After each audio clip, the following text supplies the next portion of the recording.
menjelang siang, Bapak Guru hebat, Bapak dan Ibu Guru hebat.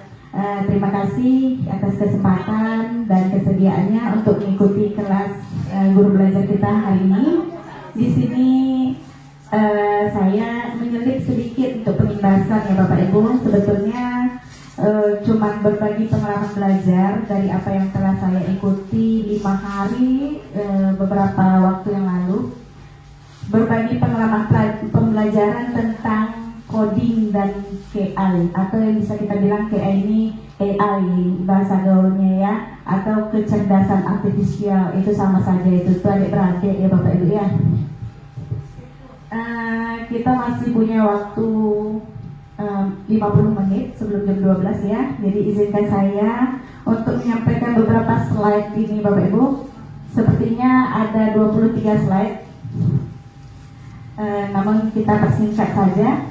Di sini saya mengambil salah satu PPT dari Bapak Muhammad Muklas Rowi yang sudah saya modifikasi dan saya ambil sesuai dengan kebutuhan presentasi saya hari ini.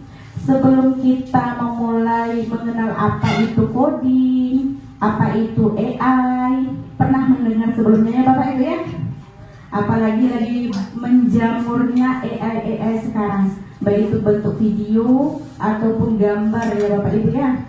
Nah, sebelum kita memahami itu tentunya kita harus mengetahui dulu dari mana kebijakan pembelajaran coding dan AI ini terbit.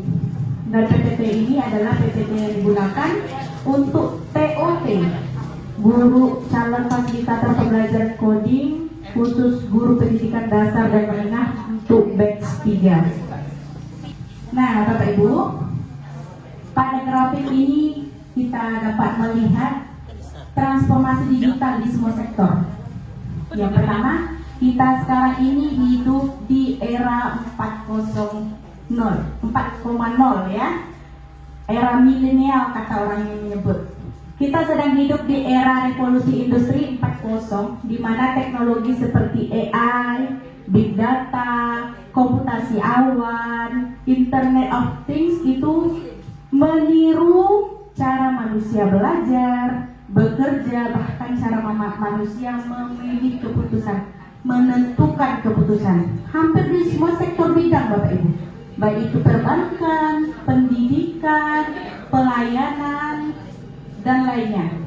Nah, menariknya, statis yang dibuat oleh Statista ini menunjukkan sektor pendidikan lah yang menjadi tertinggi kedua di dunia yang mengadopsi KA atau AI. Nah, kita sebagai praktisi pendidikan tentu tidak boleh berdiam diri, kita harus selalu upgrade ya Bapak Ibu ya, karena pendidikan menjadi hal tertinggi di dunia yang kedua yang telah mengadopsi KI. Nah, grafik selanjutnya bisa kita lihat kualifikasi skill masa depan. Di sana menurutnya perubahan signifikan akibat pesatnya kemajuan teknologi serta pergeseran kebutuhan tenaga kerja global. Dan yang menjadi skill yang paling dibutuhkan oleh perusahaan untuk 2030 ke depan menyatakan analytical thinking lah hal yang menjadi keterampilan terpenting. Nah, dapat kita lihat Bapak Ibu 9 pekerjaan yang bakal hilang di masa depan dan 9 pekerjaan yang akan dibutuhkan. Apa saja yang akan hilang di masa depan itu? Seperti tenaga pelayanan, ya, administrasi itu bisa by internet saja lagi. Seperti tenaga jasa penyiapan makanan, tenaga administrasi perkantoran, tenaga transportasi, itu kemungkinan akan hilang di masa depan.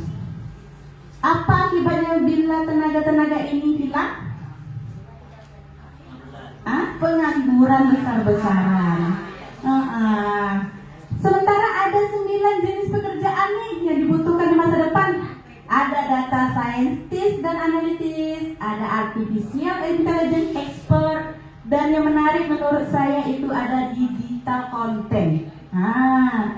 Baik YouTuber, TikTok yang sekarang sudah merambah juga ke Shopee Affiliate dan Facebook Pro. Ya Bapak Ibu, itu bila bisa memanfaatkan peluang itu bisa menjadi sumber untuk kita. Nah, pada World Economic Forum itu memperkirakan tahun 2030 besok ada 170 juta pekerjaan baru akan tercipta. Sementara ada 92 juta yang akan hilang. Berbanding tipis ya Bapak Ibu. Artinya sangat sedikit sekali peran kita manusia ini berbanding sejajar dengan kecerdasan AI besok. Nah, sebelum kita mencermati apa itu coding dan AI, mari kita dengarkan dulu.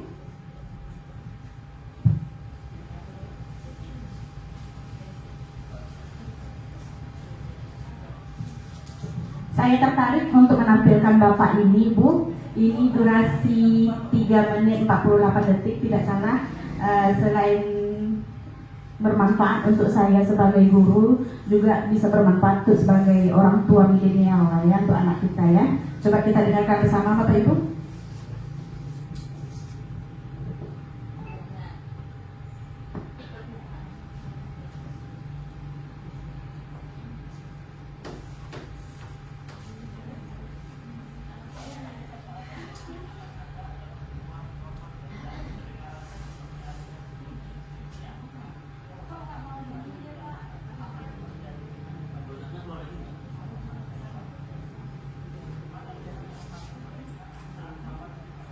Tidak punya perasaan, dan di mana tantangan bagi kemampuan berpikir kritis mereka jika setiap pertanyaan dijawab instan oleh kecerdasan buatan. AI telah merambah dunia anak-anak, dari asisten virtual yang menjawab rasa ingin tahu hingga aplikasi pembelajaran adaptif yang menyesuaikan materi sesuai kemampuan. Sekilas ini seperti mimpi. Materi pelajaran tersedia 24 jam, tugas sekolah terselesaikan dalam hitungan detik, dongeng sebelum tidur bisa dibacakan oleh aplikasi pintar. Namun di balik kemudahan itu muncul pertanyaan reflektif. Apa yang mungkin hilang? Anak-anak cenderung menganggap perangkat AI sebagai sesuatu yang hidup lalu meniru perilakunya, padahal mesin tak paham sopan santun atau emosi. Akibatnya anak bisa saja belajar berkomunikasi tanpa empati. Mereka meniru nada datar kecerdasan buatan, berbicara tanpa basa-basi, dan jarang melatih kemampuan membaca ekspresi atau perasaan lawan bicara. Selain itu, karena kecerdasan buatan hanya menjawab pertanyaan yang dikenali, anak mungkin terbiasa dengan pola tanya yang sempit dan perintah singkat. Disinilah kekhawatiran muncul. Jangan-jangan keajaiban teknologi ini datang bersama harga yang harus ditimbang. Pakar literasi digital, Ali Shihab, menganjurkan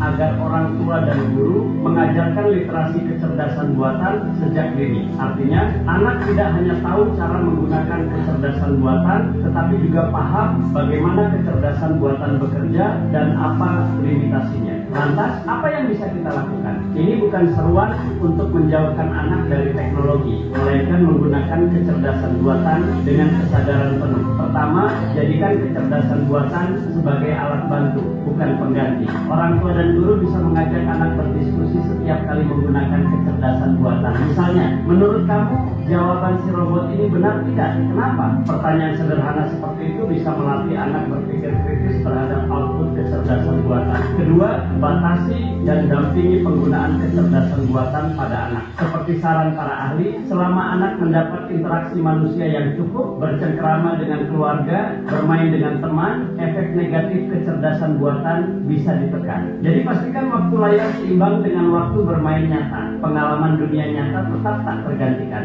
Berlari di taman, membaca buku bersama orang tua, atau sekadar berbicara tatap muka akan mengajarkan nuansa emosi dan empati yang tak ada pada layar. Terakhir, mari ingat pesan Neil Postman. Buatlah anak-anak lebih tertarik mengajukan pertanyaan tentang teknologi daripada hanya menerima jawaban darinya. Dorong mereka untuk bertanya, bagaimana si Alexa bisa mengerti kata-kata kita? Atau kenapa hasil terjemahan aplikasi kadang lucu? Rasa ingin tahu semacam ini akan menumbuhkan sikap sadar teknologi sekaligus rendah hati, menyadari bahwa meskipun kecerdasan buatan canggih, pikiran dan perasaan manusialah yang membuat kita unik. Pada akhirnya, pertanyaan kritis tentang AI dalam pendidikan anak bukan untuk menakuti, melainkan untuk membuka mata. Pertanyaan ini masih akan terus bergulir seiring kemajuan zaman, dan jawaban akhirnya tergantung pada sejauh mana kita bijak membimbing generasi penerus di era AI.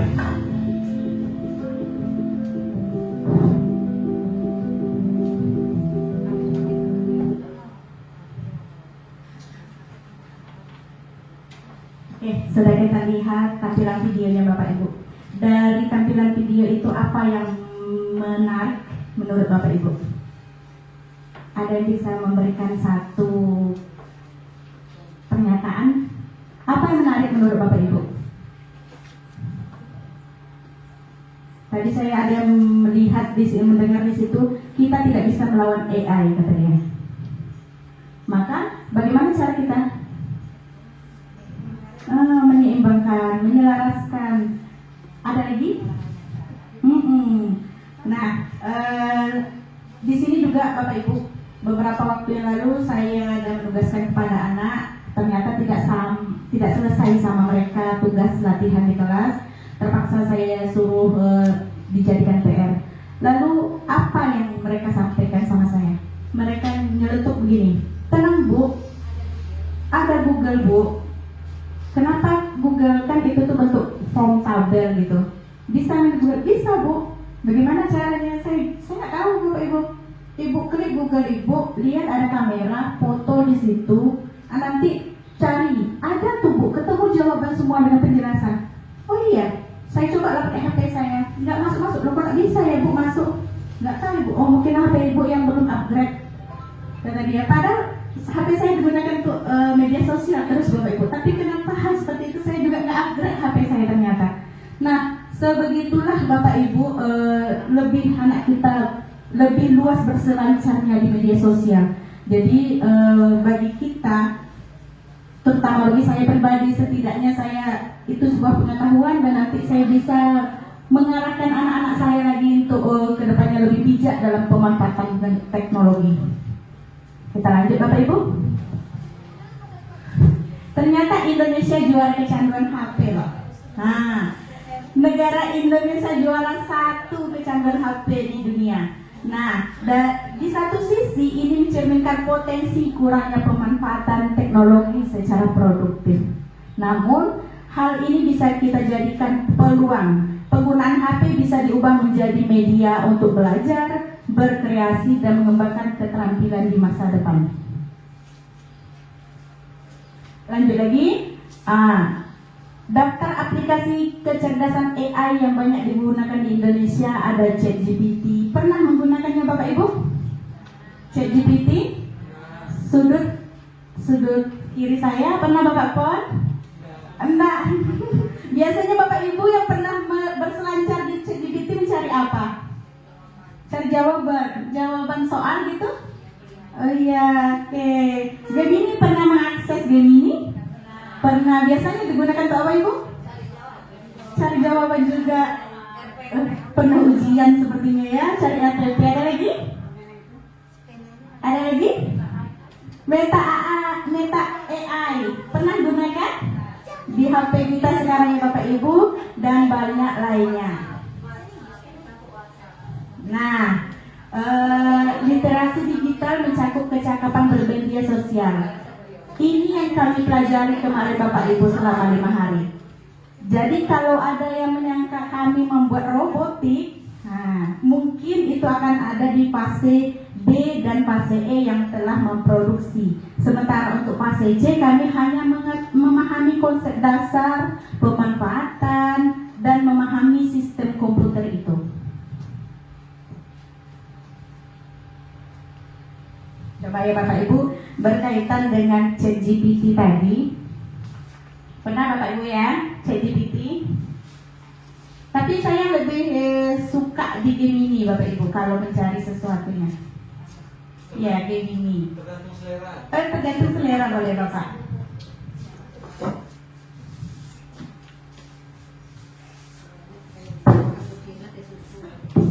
Kita coba ya Bapak Ibu, ini prompt yang sudah saya buat.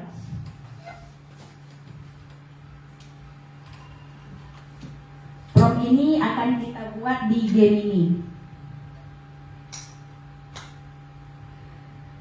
Kemarin saya mencari tugas-tugas coding ini lewat Gemini semua Bapak Ibu. Seperti yang Ibu Kepala Sekolah bilang, belum sempat buka laptop, udah disuruh ini. Belum sempat ini, udah disuruh ini. Kami memang itu kata instruktur kami Bapak Ibu. Sehari pertama dan kedua Bapak Ibu pasti, apa itu?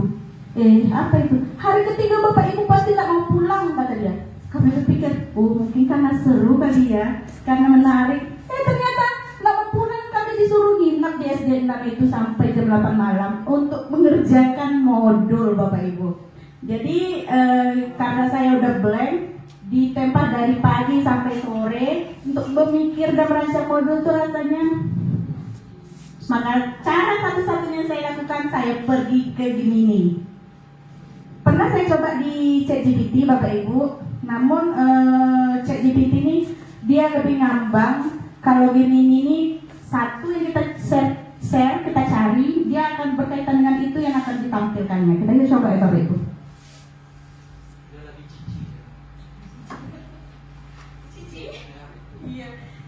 Nah, prompt saya, buatkan saya modul ajar kurikulum merdeka mata pelajaran coding dan AI fase C dengan tujuan pembelajarannya siswa mampu memahami konsep dasar berpikir komputasional. Itu tujuan saya masukkan. Yang kedua, di modul tuh berikan juga bentuk pendekatan PBL. Berarti saya minta PBL.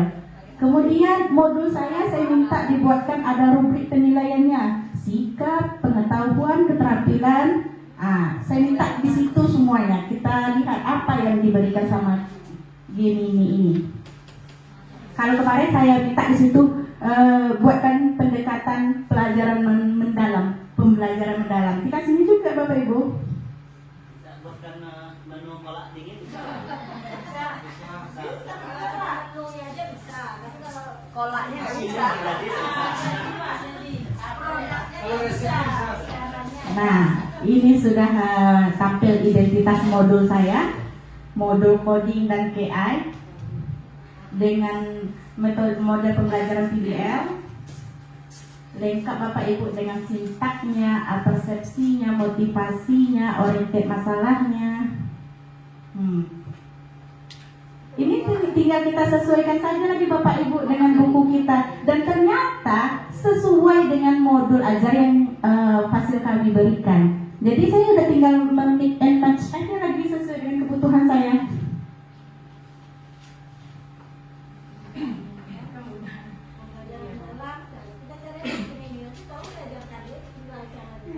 Nah, ini rubrik penilaian sikapnya.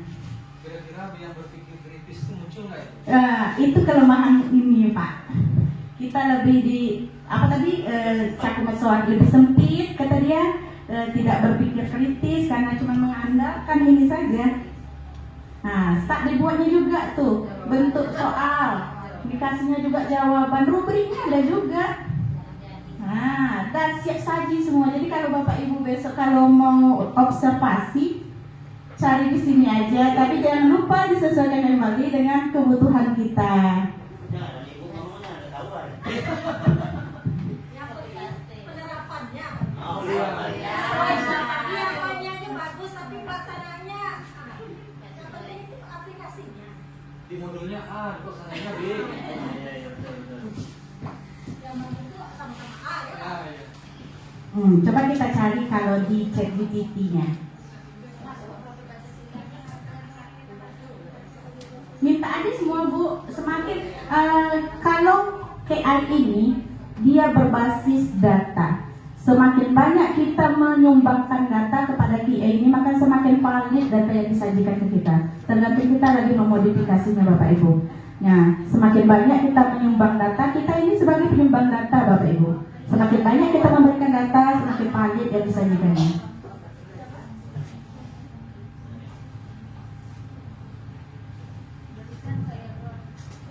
Kalau minta duit tak ada dia Bu. Cari yang minta dia paling ada lah uang buat apa jawabannya. Dengan prompt yang sama saya berikan ChatGPT, maka dia menyebut untuk menggunakan Fitur ini biasanya dia minta ke Pro dulu Bapak Ibu. Atau kita memodifikasi Pro yang lain, baru akan ditampilnya gitu. Jadi kalau saya untuk data file administrasi ini lebih ke gini. Ternyata bukan saya saja Bapak Ibu, ada guru SD 6, Ibu Eva Yani dan Ibu Teni Hasmina itu juga doyannya ke gini kalau untuk mencari-cari yang ini gitu. Nah kita lanjut ya Bapak Ibu.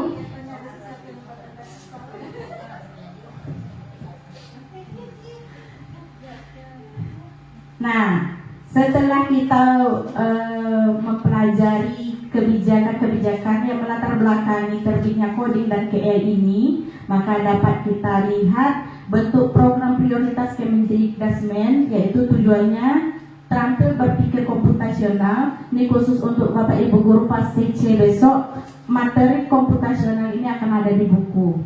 Akan diterbitkannya khusus materi di modul berapa saya kurang tahu, cuman itu akan dimunculkan. Kedua, adaptif dengan perubahan, cakap dan bijak sebagai warga masyarakat digital dan terampil mengelola dan memanfaatkan data. Apa saja opsi pembelajarannya?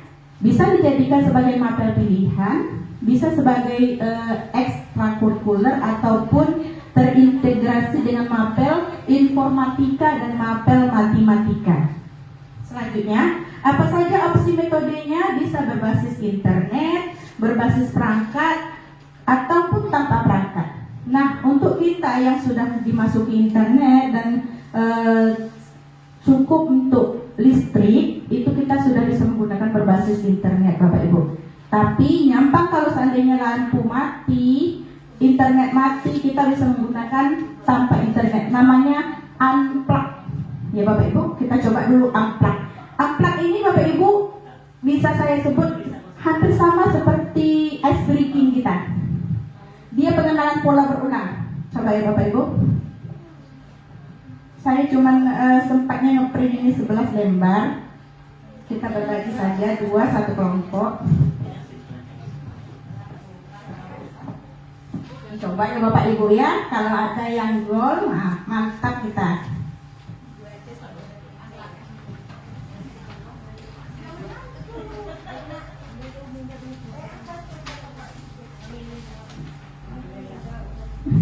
Bentar ya Bapak Ibu.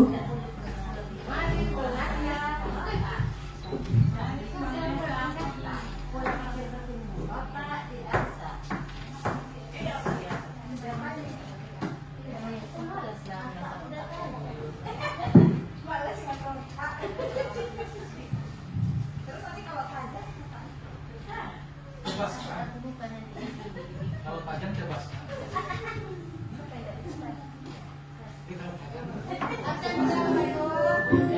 Menggunakan asam-asam.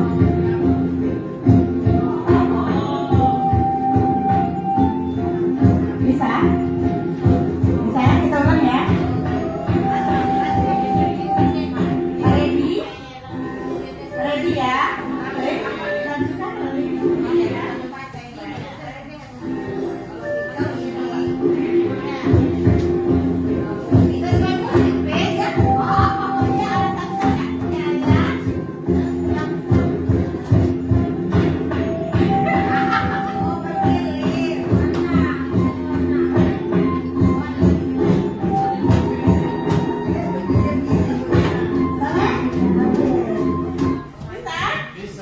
Ada siapa yang udah gol semua? Ada yang udah gol? Coba kita lihat lagi.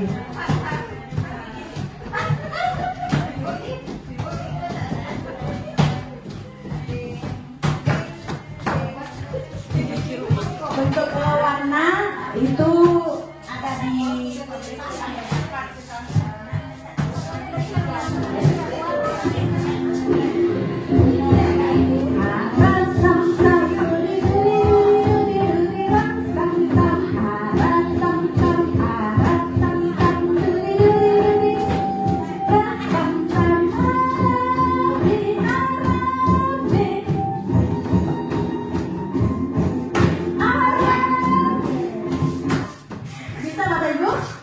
dari sakit itu Bapak Ibu termasuk jenis unplug yang kita pelajari tadi.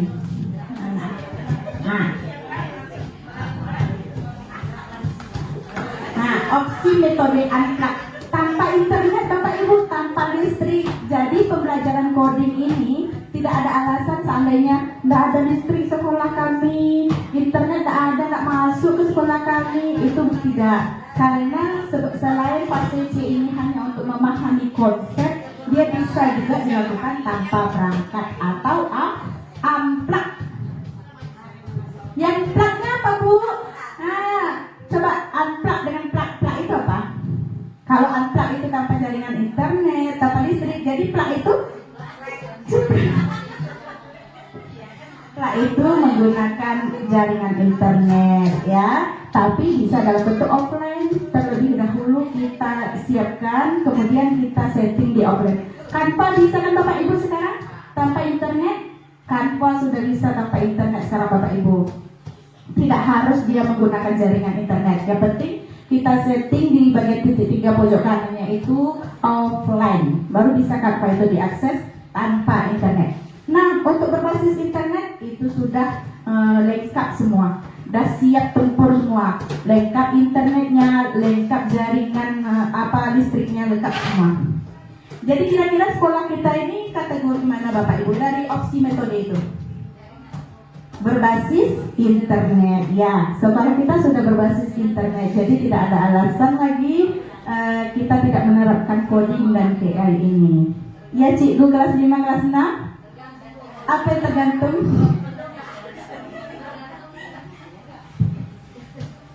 Nah, sekarang kita lihat apa itu coding. Ternyata coding itu adalah proses mengkonversi keinginan kita menjadi angka ya Bapak Ibu, tanda kutip angka. Menjadi angka yang dipahami oleh komputer. Sementara coding dan pemrograman ini mereka satu. Cuman kalau pemrograman ini dia semua siklus pengembangan. Nah, kata lain seluruh proses pemrograman ini mencakup coding, tapi terbatas coding itu. Sama seperti bagian di samping, cakupan pemrogramannya luas, sementara di dalam pemrograman itu ada codingnya. Nah, ini plug atau unplug Bapak Ibu? Nah, unplug yang kita gunakan tadi. Seperti itulah unplug untuk permainan. Jadi ada beberapa ice breaking yang bisa kita jadikan unplug ya Bapak Ibu. Contohnya puzzle atau lempar teka-teki atau nanti bermain peran, itu berupa unplug semua Bapak Ibu.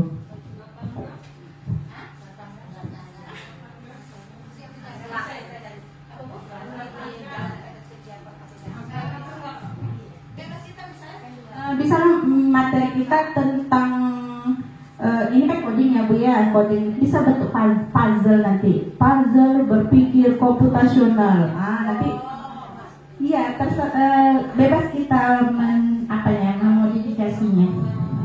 Nah, tadi tentang coding, sekarang tentang KI. Ternyata KI itu Bapak Ibu itulah yang kita alami sekarang, bentuk gambar, bentuk video. Beberapa waktu lalu viral video Ibu bisa Bu? Itu bisa, yang itu Ibu pendidikan, Sri Mulyani. Menurut Bapak Ibu itu asli atau AI itu? Sebagian asli. 100%. Itu 100% AI. Itu bukan asli. Dia cuma berbentuk foto Ibu Sri Mulyani aja seperti ini. Tapi nanti bisa bergerak tuh ya. Itu AI Bapak Ibu. Itu KA. Jadi tanya KA Ibu, jangan bingung. AI dan KA itu sama. Ini katanya tadi KA itu ada dua. Ada AI yang sempit, itu seperti ChatGPT ini. Google Assistant dengan sensor wajah. Dia hanya sensor wajah kan Bapak Ibu. Bisa nggak Bapak Ibu meminta buat modul di situ? Nggak bisa. Itu namanya naruh AI.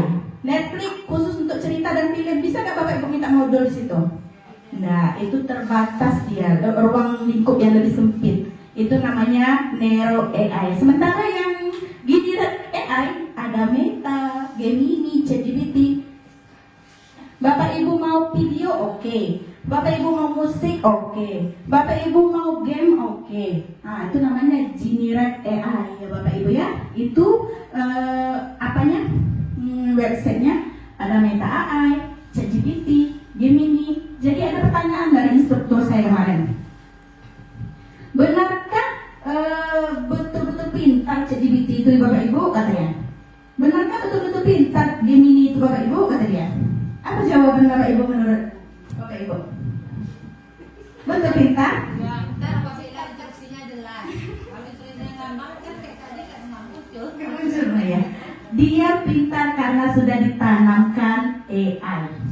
Jadi seperti kita platform, kita menyediakan platform, kalau kita menanamkan AI di dalamnya, misalnya domeria.com misalkan, Ibu tanamkan situ AI Ibu bisa mencari apapun. Itu Ibu udah termasuk aplikasi ini.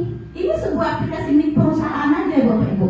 Cuma karena dia menanamkan AI di dalam itu, makanya dia bisa mengakses ke segala halnya. Bapak Ibu, ini yang sama seperti Ibu Sri Mulyani tadi. Ini beberapa cuplikan video saya. Dia cuma foto tuh Bapak Ibu. Bang sebelah nonton sampai habis ya. Ibu rumah asli nggak Bu? Iya.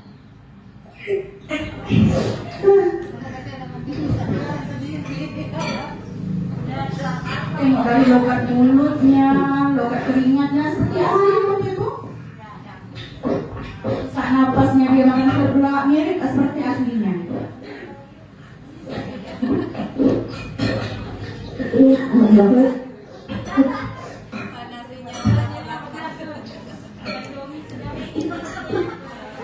Pengen Ibu Imelda? Nah, ini Bapak Ibu, fotonya pun tidak difoto itu sebenarnya Bapak Ibu. Mungkin bisa jadi dia foto tah di sofa dia, tapi bisa dibikin background seperti itu. Itu bisa kita cari, buatkan promnya ya Bapak Ibu, prom yang kayak ChatGPT tadi. Buatkan saya gambar seorang bayi berusia 6 bulan yang duduk di sebuah kursi minimalis warna pink. Di sekeliling dia ada alat-alat rekaman dan semangkok seblak. Nah, itu jadi dia Bapak Ibu. Nah, dia kan bisa berbentuk gambar saja Bapak Ibu. Itu dia menggunakan FEO 2. Sementara dia yang bersuara seperti itu, "Hey guys, saya makan seblak, ikuti sampai habis ya." Itu dia menggunakan FEO 3. Kalau FEO 3 itu bisa menggunakan suara menyerupai manusia. Sementara FEO 2 cuma gerakan saja.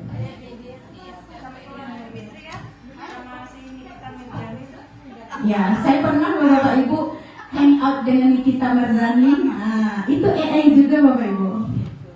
Mengapa harus di tingkat dasar sudah kita kenalkan apa itu AI? Nah, ini alasan Bapak Ibu. Coding ini bukan mata pelajaran umum yang diajarkan di sekolah saat ini, tapi bukan berarti mustahil ya Bapak Ibu, karena sudah sebagai negara menerapkan coding dan AI ini. Nah, menurut Piaget, kenapa kita di fase C ini sudah harus dikenalkan AI? Karena katanya anak sudah mampu memahami logika dasar, urutan langkah, dan hubungan sebab akibat. Selanjutnya anak itu sudah belajar efektif melalui media visual. Kemudian waktu yang strategis untuk membangun fondasi keterampilan logis dan pemecahan masalah. Makanya di tingkat fase C sudah harus dikenalkan AI. Nah, kesiapan dan kompetensi kita sebagai praktik pendidikan. Tidak semua guru memiliki keterampilan dan pengetahuan yang cukup dalam teknologi informasi dan komunikasi. Guru membutuhkan pelatihan berkelanjutan untuk dapat mengajar coding dan KA dengan efektif. Maka dari itu tadi ada pilihan opsi pilihan pendidikannya kan Bapak Ibu, bisa digunakan sebagai mata pelajaran pilihan, bisa digunakan sebagai ekstrakurikuler atau terintegrasi mata pelajaran MTK dan informatika. Apa yang bisa kita ambil dari dua bapak-bapak ini? Pelajaran utama yang bisa kita ambil dari kedua tokoh itu yaitu bukan hanya pekerjaan manual dan administrasi saja yang terdampak oleh AI ke depannya, tapi juga pekerjaan profesional. Kita harus siap dengan transformasi besar dalam dunia kerja. Selanjutnya kita perlu mulai berpikir ulang arti produktivitas angkat masa depan.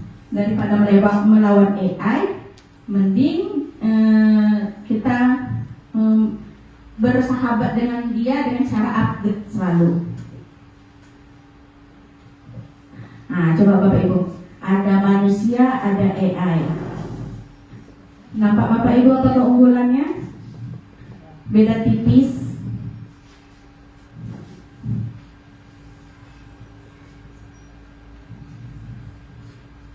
Nah, ini yang tadi sudah saya jelaskan, kita berada di internet base yang lengkap dengan internetnya, jaringan listriknya. Apabila dalam keadaan mati lampu atau putus internet, kita bisa menggunakan unplug-nya. Nah, ini close statement. Close statement. Kata penutup, tidak semua sekolah memiliki infrastruktur teknologi yang memadai, dan banyak guru yang belum memiliki latar belakang atau pengalaman di bidang coding dan AI. Tidak semua guru memiliki minat atau motivasi yang kuat di bidang teknologi, sehingga penting untuk menemukan cara meningkatkan minat mereka dalam pembelajaran. Dan masih banyak lagi miskonsepsi tentang memandang kebijakan pusat harus dilakukan tanpa pertimbangan kesiapan sekolah di daerah. Namun, kita perlu bangun kerjasama dengan para guru untuk menciptakan lingkungan belajar yang kolaboratif, efektif, dan menarik. Terima kasih. Sudah sampai di akhir selesai Bapak Ibu, atau ada yang mau ditanyakan? Kapan sebelah dibagi? Ada yang mau ditanyakan Bapak Ibu? Membuat modul. Kayaknya YouTube sudah bisa jadikan video pembelajarannya Bapak Ibu ya. Ada lagi Bapak Ibu? Nah, sekarang juga izinkan saya. Sekarang kita sudah tidak namanya quizzes lagi ya Bapak Ibu ya. Namanya sekarang adalah Y-Ground. Y-Ground ini nama pengganti dari quizzes, tapi dia sama saja. Nah, kemarin saya menggunakan Y-Ground untuk praktek saya di kelas. Nah, menurut saya di Y-Ground ini lebih lengkap. Saya tanpa perlu mencari video pembelajaran di YouTube. Saya tanpa perlu memikirkan pertanyaan yang akan saya ajukan berkaitan dengan video yang saya tampilkan. Sudah ada di Y-Ground ini semua Bapak Ibu. Kemarin saya tentang coding, berpikir komputasional.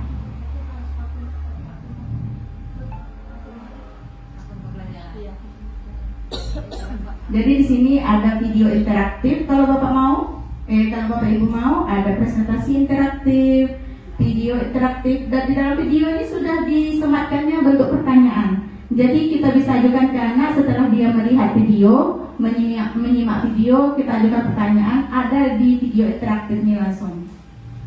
Jadi lebih memudahkan ya Bapak Ibu ya. Dah cukup sekian yang ingin saya sampaikan. Lebih dan kurang saya mohon maaf. Sebenarnya kesalahan itu berasal dari saya, banyak sekali kekurangan. Hanya dalam waktu 5 hari pembelajaran, yang saya sampaikan itu hanya sekedar kulitnya saya saja. Saya mohon maaf bila ada kesalahan. Saya akhiri dengan billahi taufiq wal hidayah. Assalamualaikum warahmatullahi wabarakatuh. Waalaikumsalam.